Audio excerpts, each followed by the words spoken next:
Hi, you are welcome back. This is SBECE. In our previous video, we took time to discuss the sample computing exams released by WAEC. We discussed the practical side, question 1A and B. Please, if you haven't watched the video, I'll leave the link in the description below so that you can watch it before you watch this one so that you understand it very well. Now, with that said, let's continue the rest of the question for this part. Now, question C says, draw the symbol that represents the processing stage of the program. And the symbol, we've already talked about it when I was explaining the concept of flowchart. So this is the processing aspect. So the answer is rectangle. So we all have to draw the rectangle. The space is small. It's because this is a sample question released by WAEC. But if it were to be a re-examination, they will provide a larger space for you to draw the rectangle. So the answer for this is rectangle. So let me just type for you to remember. Sure.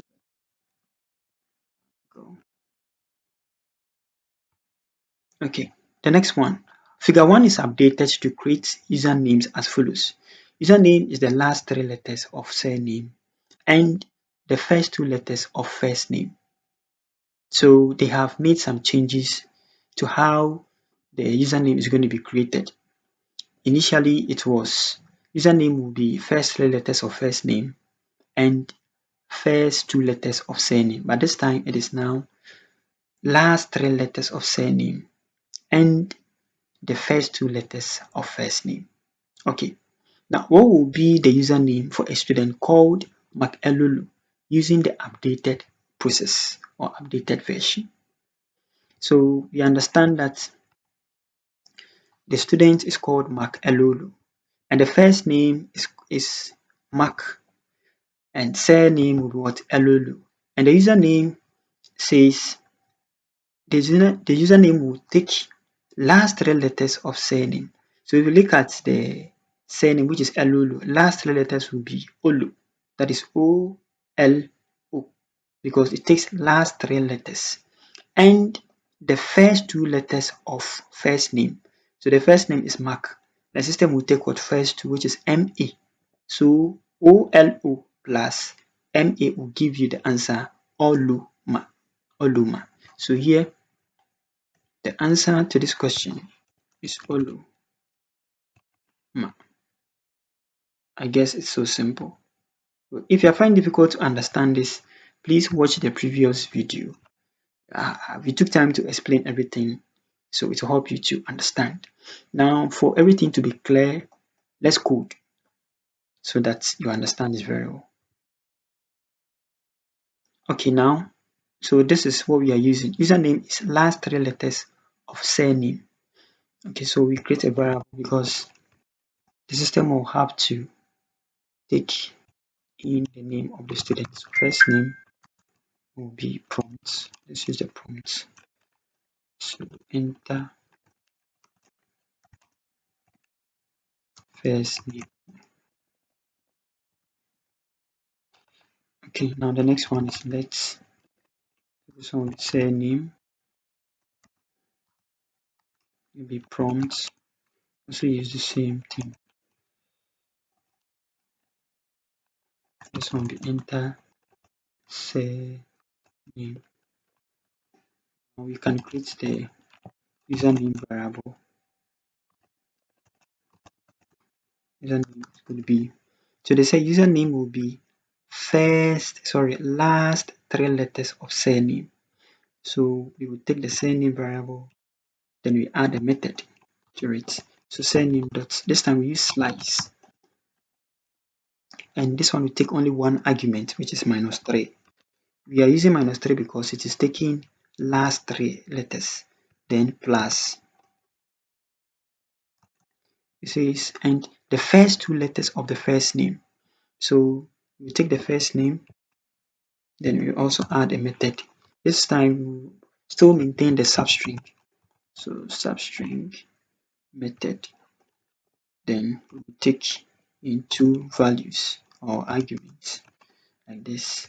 So now we are done with everything. I can console. Let's log the username. Okay. Now let me refresh the page and see if it will work. So the first name, enter first name is Mark, right? Now enter surname is Elulu. Good. The answer is what? Oluma. So that is what we did here. And we had Oluma. So simple. Now let's continue with the rest of the questions. Write an algorithm for the updated process in D. Now when we talk about algorithm basically means a set of instructions that is followed sequentially to accomplish a task. The question is telling you that write an algorithm or write a set of instructions that was followed sequentially to get the username Oluma. I hope it is clear. Now with that said, you should be able to write it. Okay, let's see how that goes. So the system starts here. So you can write start with start. So when the program starts, then input is and surname of Mark Elul. Good. So once the program starts, the system will take first name and surname of the student, which is Mark Elulu. Now after this, the system will extract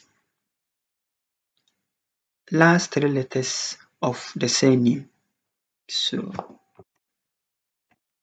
extract last three letters of surname.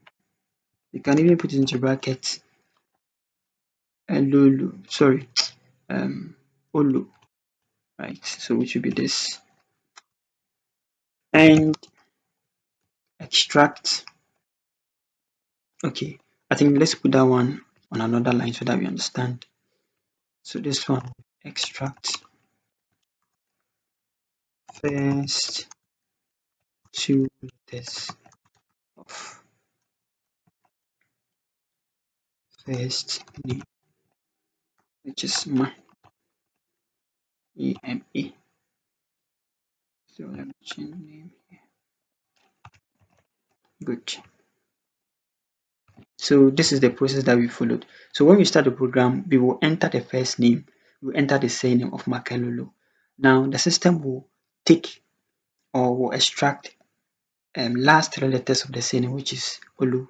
Again, the system will extract first two letters of first name, which is Ma. Now the system will add them together, giving you the answer. So add. Usually the term we use here is supposed to be concatenate, but you might not be familiar with that, so you can just add extracted last, sorry, extracted surname, right? Surname to first name. Then answer will be Olu. Simple. So this is the algorithm. So once we are done, then the program ends. You have to end it there. Ends. That's all. So when we are drawing the flow chart for this, you see we follow this structure. So start, we use ellipse, then input program will come like the first one we did. So this is how it works. Now let's go to section B part. Please, if you are finding it difficult to understand anything, feel free to ask any question in the comment section below. And don't forget to subscribe to the channel and like, and also let your friends come to know about this channel. Now section B, 36 marks. Question 2A. Discuss one features each of the fourth generation computers in terms of cost and processor. To discuss, so For cost, we can talk about the price. It became affordable as a result of the introduction of um, integrated circuit. So you can just write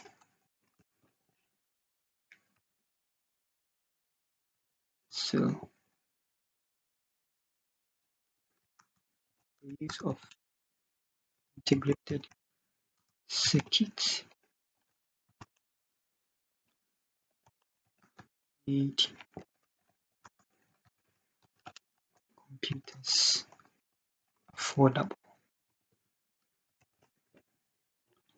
reducing costs. So that one is simple. Now processor. So under the fourth generation of computers, the microprocessor was introduced, making computers faster. So the introduction of microprocessor made computers faster.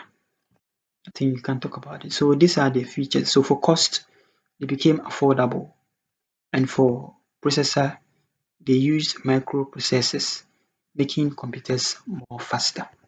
Okay, now the next one. Describe 3 features of computer mouse.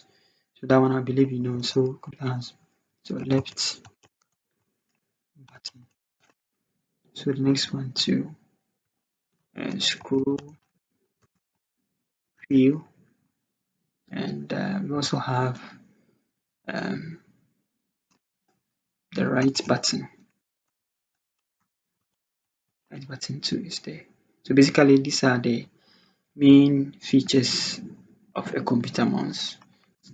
Okay, now question 3. Describe the best way to resize a picture in order to avoid distorting its aspect ratio. Now, when we talk about aspect ratio, it is the proportional size of a picture. Now, let me show you. Now, in this picture, this is the size of this particular picture. So the width and the height. See, the width has its size and the height has its size. Now, they are proportion to each other. But if I want to resize, then I use this one. So sorry. So this is the aspect ratio we are talking about. The proportion of the width and the height is the aspect ratio. Now, if I want to resize, then I use these handlers. All these are handlers, resize handlers. As I use this particular one, and I drag, you see, it distorts the image. You see, it is stretching because this is not the aspect ratio. Now, this one is longer than this, which is wrong. So the question is asking, how would you resize this one so that you still maintain the aspect ratio, which is the proportion width and height? That is the question. Now, the best way to do this is to hold down the shift key after selecting the image. Then you use the resize corners handlers. You click and drag. You see, the more you click and drag, you'll be expanding it or you'll be resizing them. But still, you will maintain the aspect ratio. The size of the height and that of the width will be the same. So that is the answer to the question. So all you have to do, you can just type. Let me change the color to red. Okay, to green. I don't know if green will be able to see. Okay, let me make it green. So describe the best way. So select the image. So while you hold down, select the image, sorry, stop. So while you hold down the shift key, comma, use the resize corner handle to resize the image. So this is the correct answer. It has explained all. So select the image. Now, while you hold down the shift key, comma, use the resize corner handle to resize the image. When you do that, you still maintain the proportion or the aspect ratio of the image. Now the next question says, differentiate between the save and save as button or command. Give one example each in both cases. Okay, so save command can explain us. So let me use color blue. I think color blue is better. Okay, save is used to save changes to an existing document. So when you create a file and you save it and you open this file that is an existing document and you make changes to the file, you use the save command to save the changes. So save command is used to save changes to an existing document. So while save as is used to create another copy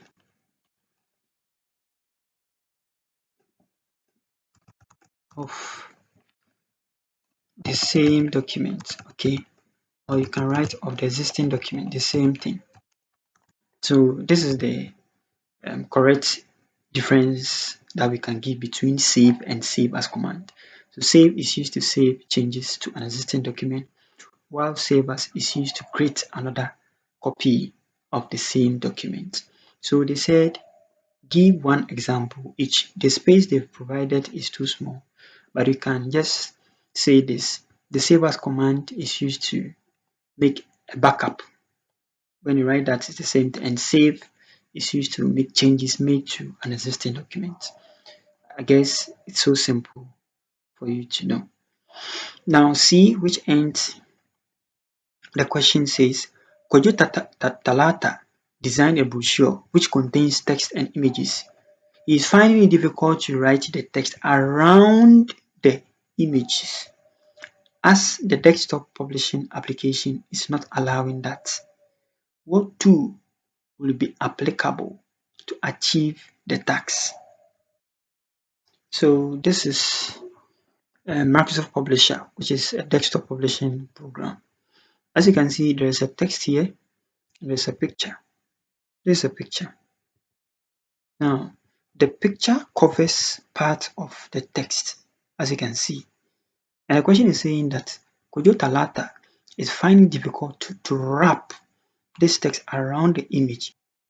So this means Kojo is finding it difficult to control how the image is positioned on the text, because wherever the image will be positioned, it covers part of the text and he cannot wrap the text around it. So the question is there any alternative? Which tool is applicable to help Kojo do this? That is the question. Now, there is a tool within this Microsoft Publisher that can help achieve this, and it is called text wrap or text wrapping. So once you apply the text wrapping on the image, automatically all the text will wrap around so that the image will not cover any part of the text. So let me resize it and apply and see. So I'll select the image first, then click on format picture. Then you come here, wrap text. Then usually this is what we use. You can use any of this, but I usually go for tight. So once you click on tight, see, now the image has switched. You see, the picture is no more covering or any of the text, but the text are rather wrapping around the text. So this is the answer to the question. So the answer is simple. Use the text wrap tool. There's other software outside Microsoft Publisher that can be used to achieve the same thing.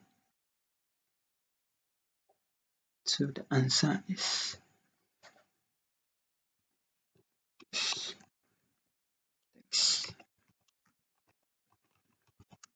2.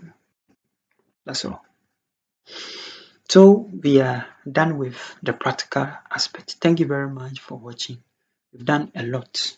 Please don't forget to watch this video again and again.